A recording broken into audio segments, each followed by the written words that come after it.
और मैं आज बंगाल में चुनाव की घोषणा के बाद पहली बार आया हूं। मैं बंगाल की जनता को हाथ जोड़कर विनती करने आया हूं। हमने एक कानून पारित किया है सीएए का। ममता दीदी बंगाल के लोगों को गुमराह कर रही है। ये कह रही है कि आपने एप्लीकेशन किया तो आपका नागरिकता चला जाएगा। अरे नागरिकता है ही नहीं ममता दीदी, आपको क्या मालूम है? मैं आज आपको कहने आया हूं, डरे बगैर जितने भी शरणार्थी आए हैं सीएए में एप्लीकेशन करे। किसी पर कोई केस नहीं होने वाला है, कोई मुकदमा नहीं होने वाला है। ये मोदी सरकार का कानून है, इसमें कोई परिवर्तन नहीं कर सकता। और ममता दीदी, आपको जितना विरोध करना हो करो। हम जितने भी हिंदू बौद्ध सिख शरणार्थी आए हैं उनको नागरिकता देंगे, ये हमारा वादा है। मैं ममता दीदी को पूछना चाहता हूं, जो बंगाल से हिंदू सिख बौद्ध शरणार्थी आए हैं उनको नागरिकता मिलती है, आपको क्या तकलीफ हो रही? एक और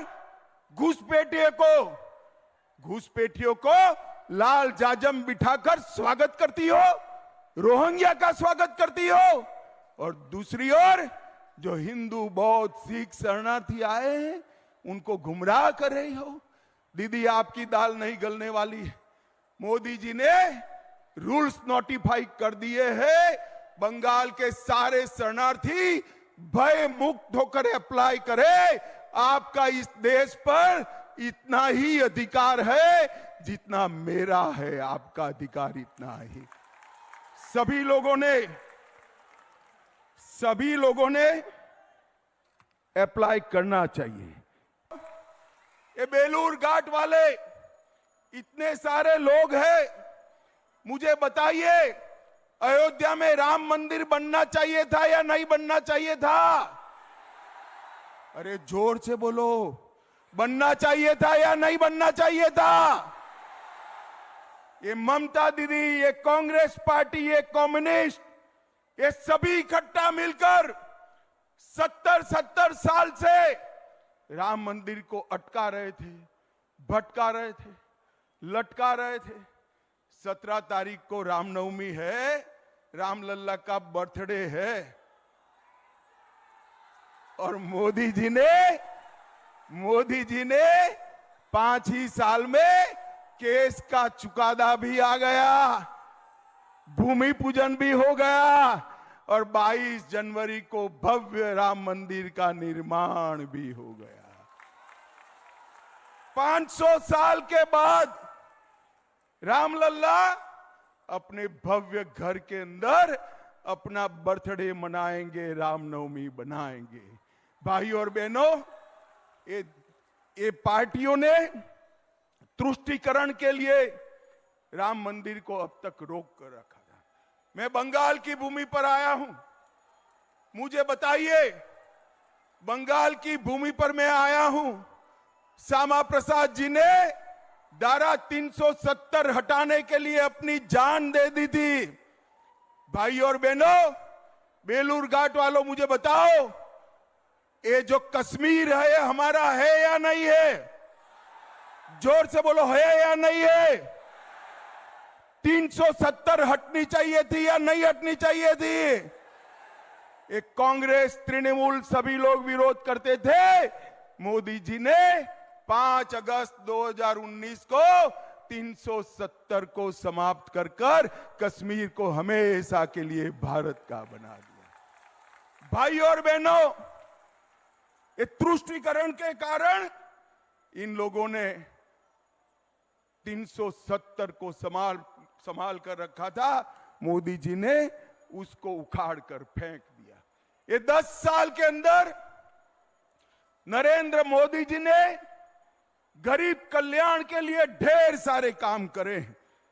25 करोड़ गरीबों को गरीबी रेखा के बाहर लाया, 80 करोड़ लोगों को मुफ्त चावल देने का काम नरेंद्र मोदी सरकार ने किया।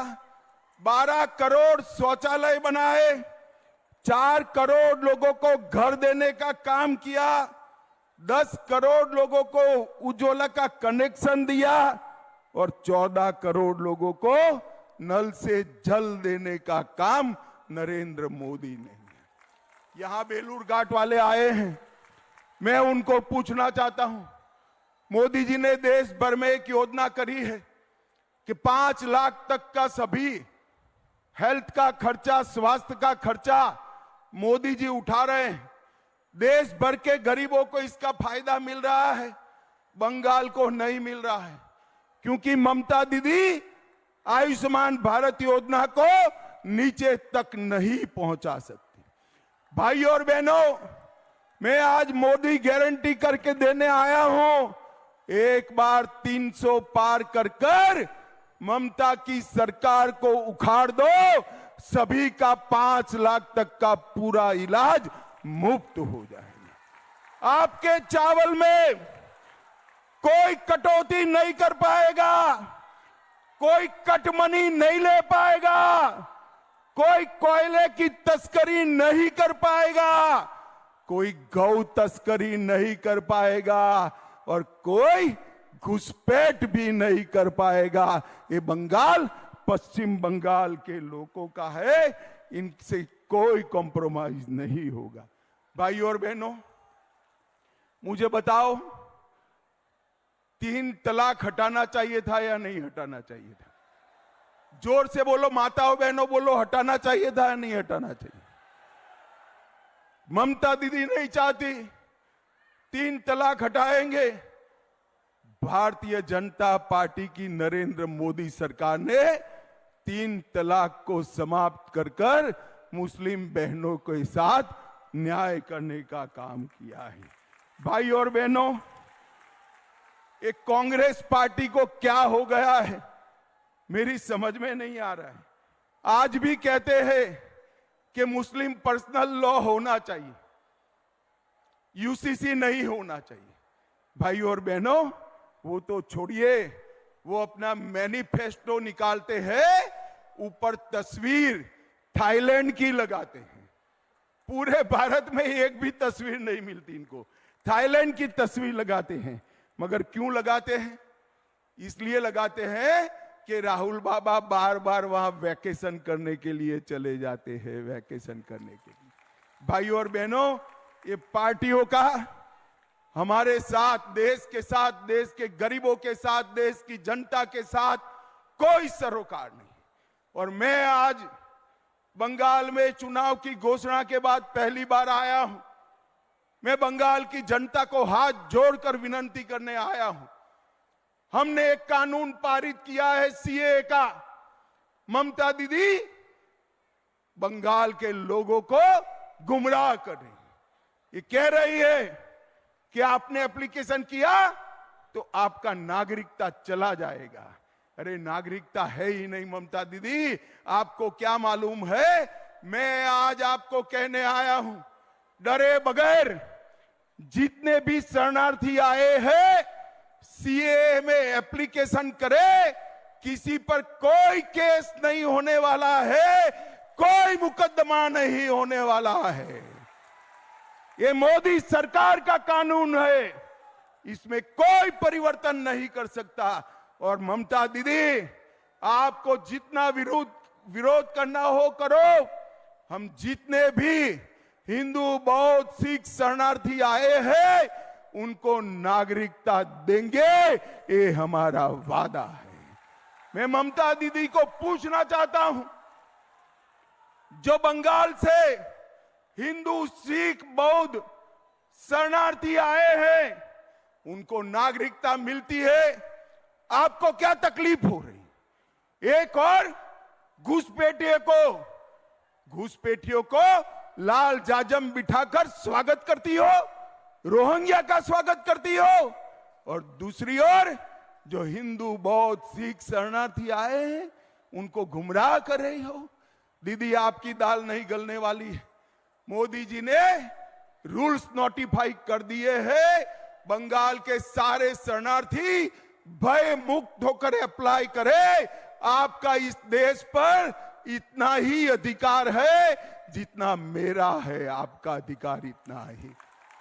सभी लोगों ने अप्लाई करना चाहिए। भाई और बहनों, तुष्टीकरण की सीमा करने वाली ये पार्टी कुछ नहीं कर सकती। अभी मैं आज आपको बताने आया हूं, एक बम ब्लास्ट हुआ था 22 में भूपति नगर में, 3 लोग मारे गए। मुझे बताओ भाई, बम ब्लास्ट करने वालों को मजबूती से जेल की सलाखों के पीछे डालना चाहिए या नहीं डालना चाहिए? जरा जोर से बताओ, डालना चाहिए या नहीं डालना चाहिए? इसकी जांच हाई कोर्ट ने एनआईए को दी और ममता दीदी एनआईए पर केस रजिस्टर कर बम ब्लास्ट करने वालों को बचाना चाहती है। ममता दीदी, शर्म करो, शर्म करो। आप बम ब्लास्ट के आरोपियों को बचाना चाहती हो। आप चिंता मत करिए बंगाल वालों, हाई कोर्ट ने एनआईए को जांच दी है, सबको उल्टा लटका कर सीधा कर दिया जाएगा। आप चिंता मत करिए। ये बंगाल में एक जमाने में रविंद्र संगीत गूंजा करता था। अब बंगाल में बम धमाकों की गूंज गूंजाई देती है। बंगाल में एक भी इंडस्ट्री नहीं आती, विकास नहीं होता है। पूरा देश विकसित रास्ते पर आगे बढ़ गया, हमारा बंगाल पिछड़ता जा रहा है। समय आ गया है ये टीएमसी के कटमनी वालों को जगह दिखाने का। ये चुनाव है जो मोदी जी का चुनाव है। मोदी जी को तीसरी बार प्रधानमंत्री बनाने का चुनाव है। और मित्रों, मैं अंत में इतना कहना चाहता हूं, ममता दीदी, आप तो महिला मुख्यमंत्री हो। एक बात मैं आपको पूछना चाहता हूं, संदेश खाली जैसी शर्मनाक घटना में भी आप पॉलिटिक्स कर रही हो। सालों तक आपके नाक के नीचे महिलाओं पर अत्याचार होता रहा। तृणमूल कांग्रेस के गुंडे अत्याचार करते रहे। जब इसको पकड़ने गए, ईडी पर पथराव किया। जब हाई कोर्ट ने कहा, तब सरेंडर किया। मैं आज ममता दीदी को पूछना चाहता हूं, कुछ तुष्टीकरण कर वोट लेने के लिए संदेश खाली के गुनहगारों को लिए आप बचा रही हो, मगर पूरे बंगाल की माताएं बहनें ये देख रही है, जान गई है कि आप संदेश खाली के गुनहगारों के साथ। माताओं बहनों, मुझे बताओ, संदेश खाली के गुनहगारों को जो बचाते हैं, इनको कभी वोट देना चाहिए क्या? जोर से बोलो, देना चाहिए? कौन बचा रहा है संदेश खाली के गुनहगारों को? जोर से बोलो, कौन बचा रहा है? तृणमूल कांग्रेस को जिताने का मतलब है संदेश खाली की तरह अत्याचार करने की छूट देना, और मोदी जी को जिताने का मतलब है सोनार बांग्ला की रचना करना। हमारे सुकांतु मजमूदार जी और खगेन जी, आगे आओ। हमारे सुकांतु मजमूदार जी और खगेन जी दोनों यहां से प्रत्याशी है। मुझे बताइए, प्रचंड बहुमत से इनको जिताएंगे क्या? जोर से बोलो, जिताएंगे? यहां आया हुआ हर व्यक्ति 5 वोट कमल पर डलवाएगा। मैं माताओं बहनों को कहने आया हूं, आपका चुनाव है, संदेश खाली वालों को दंड देने का चुनाव है। आप कमल के निशान पर बटन दबाएंगे क्या? बटन तो जरूर दबाना, मगर इतने जोर से, गुस्से से दबाना कि बटन बेलूर घाट में दबे और करंट कलकत्ते में ममता दीदी को लगे। आप जिताएंगे क्या? 26 तारीख को भारी मतदान करेंगे क्या? कमल के निशान पर बटन दबाएंगे? मोदी जी को तीसरी बार प्रधानमंत्री बनाएंगे, 400 पार कराएंगे, तो मेरे साथ दोनों हाथ उठाइए, विजय के विश्वास की मुट्ठी भींचिए और प्रचंड आवाज से बोलिए, भारत माता की, भारत माता की, वंदे वंदे, जय श्री राम, जय जय श्री राम।